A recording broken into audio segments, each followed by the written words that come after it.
Mr. Sternfels, if I could just start with you. Did I hear you say in your opening statement, I'm going to quote you now, we have the industry's most rigorous client selection policy? Did I get that right?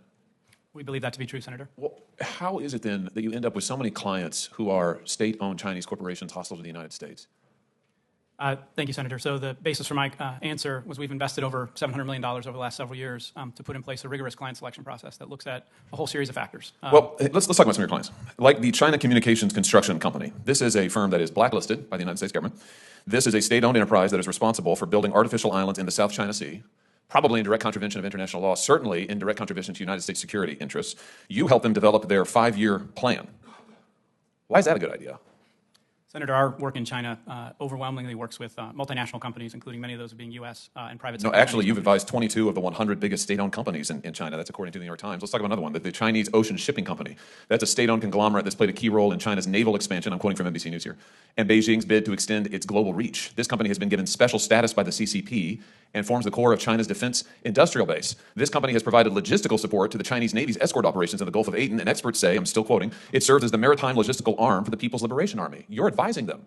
How much money did you make on that contract? No, Senator. We're not advising them. Neither. Did you ever advise them? Historically, we advised on none of the topics that you had highlighted. You did advise the Chinese Ocean Shipping Company? Not on the topics you described, Senator. Why is it a good idea to advise them at all? They're a state-owned enterprise engaged in activity directly contrary to the security interests of this nation. And they're no longer a client of ours, sir. Why did you advise on 22 of the 100 biggest Chinese state-owned enterprises?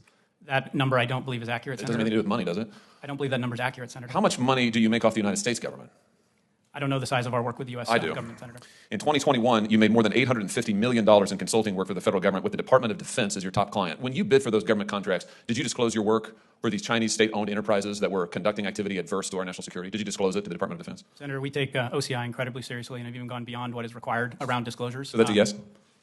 We take it incredibly seriously. We made all appropriate disclosures, Senator. I'm happy to come back to you on any details specific to the work that we do on the Department of Defense. That is not what news reports have found and news agencies who've looked into this. In fact, to quote NBC News again, in bidding on contracts with the Department of Defense, the U.S. Navy, Customs and Border Protection, you did not disclose your work with Chinese enterprises in apparent conflict of interest.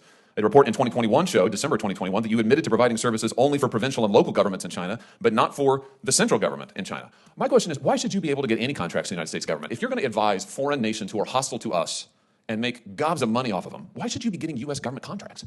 Senator, we've never worked with the Chinese Communist Party or the central government in China, to the best of my knowledge. You're working with state-owned enterprises. China's not a democracy. They own these companies. These companies are doing the bidding of the Chinese military, and you're making money off of it, hand over fist. My question is, I guess if you want to do that, I guess it doesn't violate the law, but I just wonder, why is it that you should then be able to turn around and make $850 million in 1 year alone off the American taxpayer? I mean, explain that to me. Senator, our work with the federal government, we stand behind. Well, I'm sure you do. It's incredibly lucrative. That's the problem. You make gobs of money off of our enemies, and then you turn around and you make gobs of money off of us. It's outrageous, frankly. Listen, you shouldn't be doing any work with the Chinese Communist Party and any enterprise that they own or have some share in. You shouldn't. And if you were serious about ethics, you wouldn't be doing it. But it's particularly outrageous that you then make money, almost $1 billion in a year, off the United States government, including the Defense Department. Now, I have introduced a law that would prohibit you from doing just this, and I will continue to push it until we get a vote on it.